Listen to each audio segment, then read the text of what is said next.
Bonjour et bienvenue dans ce nouvel épisode du podcast du Labo des Jeux. Aujourd'hui, on se parle de Hitster. Analyse, avis, questions d'actualité, c'est le podcast du Labo des Jeux. Hitster est un jeu de blind test, mais je vous rassure tout de suite, un jeu de blind test sans stress. En fait, la mécanique est hyper simple. Vous allez avoir une première carte qui vous est distribuée en début de partie, sur laquelle il y a l'année d'un titre du jeu. Donc vous avez une première année. Par la suite, chacun son tour, les joueurs vont écouter un morceau. S'ils trouvent l'artiste et le titre de la chanson, ils gagnent un jeton du jeu. On verra plus tard à quoi ça sert. Mais surtout, par la suite, il faut qu'ils replacent ce titre dans la timeline de cartes qu'ils ont devant eux. Donc au début, c'est facile. Vous en avez une devant vous. Et est-ce que c'est avant ou après, en termes d'année, qu'est le morceau que vous êtes en train d'écouter? Et donc, il n'y a pas de stress, puisque c'est chacun son tour qu'on va jouer. Par contre, là où le stress va monter quand même un petit peu, c'est que quand vous aurez 3, 4, 5, 6 cartes devant vous, pour placer la nouvelle carte, ça risque peut-être d'être tendu par moment. Si vous avez 2000, 2002, 2003, 2004 et que je vous mets, du Jennifer dans ses débuts, c'est plutôt avant, après, au milieu, pendant, ça va être plus compliqué de la placer celle-là. Et faites pas les malins, tout le monde aime Jennifer, par exemple, Au Soleil, c'est un morceau qui s'écoute. Toujours est-il que, ici, il va falloir pour gagner réussir à placer 10 cartes convenablement et correctement dans sa timeline, et il faut que ce soit 10 années différentes. Parce que si vous avez 2 fois la même année, ça compte que pour 1. On a également, comme je vous l'ai dit tout à l'heure, des jetons.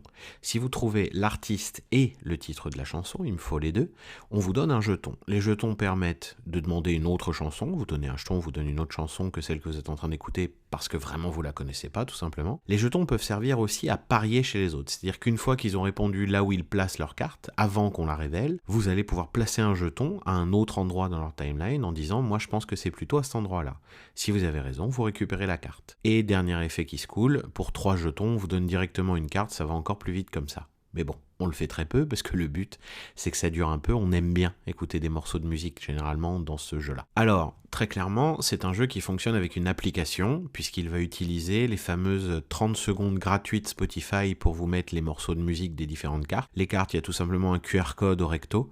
Vous regardez le QR code avec l'application, ça vous donne la chanson à jouer. Il y a un maître de jeu qui gère ça et puis les autres, ils vont deviner, ainsi de suite. Et au verso de chaque carte, on a l'artiste, le nom de la chanson et la fameuse année pour replacer ça dans la timeline. Alors, ok, il y a une application, ok, il faut que Spotify dure encore et encore et ne meure jamais pour que le jeu reste viable, mais en attendant, on aura fait quelques parties et puis on s'en foutra royalement que ça ne marche plus à un moment donné. On aura bouffé la boîte depuis longtemps et on connaîtra toutes les cartes par cœur. D'ailleurs, pour connaître toutes les cartes par cœur, il y a de quoi faire parce qu'il existe une vingtaine de références sur BGG pour ce jeu. Il n'est pas encore hyper connu par chez nous. Il y a la boîte de base, il y a une boîte chansons françaises et Summer Hits qui sont vraiment sortis dans l'hexagone de ce que j'ai vu. Mais si on regarde plus dans le nord de l'Europe, il y a des radios locales comme à Munich qui ont fait une boîte spéciale pour leur radio. Il y a aussi Radio Contact en Belgique qui a fait ça, ou en Suisse, je sais plus où est Radio Contact. Bref, on a également des radios espagnoles qui l'ont fait. On a aussi un Hitster sur le rock. Alors j'ai réussi à récupérer une boîte.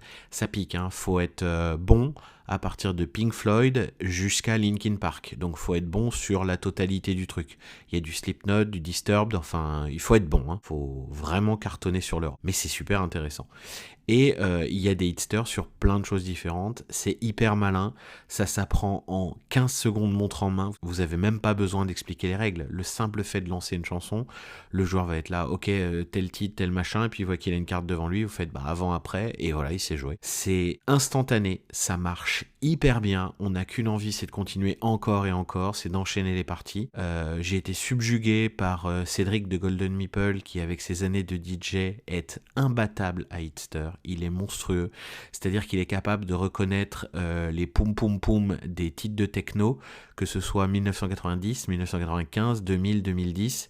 S'il connaît pas précisément le morceau, et il en connaît un paquet, il va se référer à ça pour aller vous le placer au bon endroit, et il enchaîne les cartes, c'est hallucinant. Donc vraiment, pour passer un super bon moment, Hitster, c'est un poids lourd. Je pense qu'il va clairement s'imposer dans pas si longtemps, on va en voir partout, si c'est pas déjà le cas d'ailleurs, mais personnellement, c'est un jeu que j'adore, que j'affectionne particulièrement. Dès qu'on a 5 minutes, une petite enceinte à côté, on est sûr de passer un très bon moment avec ce jeu-là.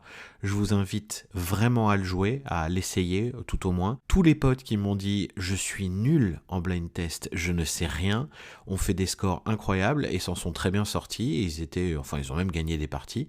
Et ils étaient là, en fait, je suis pas si nul que ça.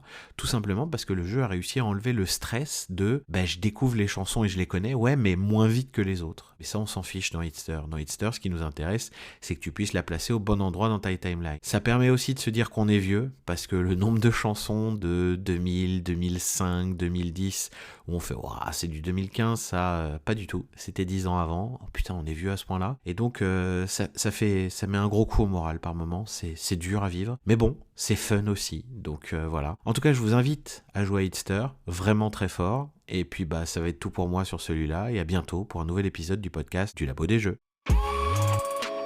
Vous pouvez également nous soutenir grâce à notre Ko-fi, dont on vous met le lien en description. Merci.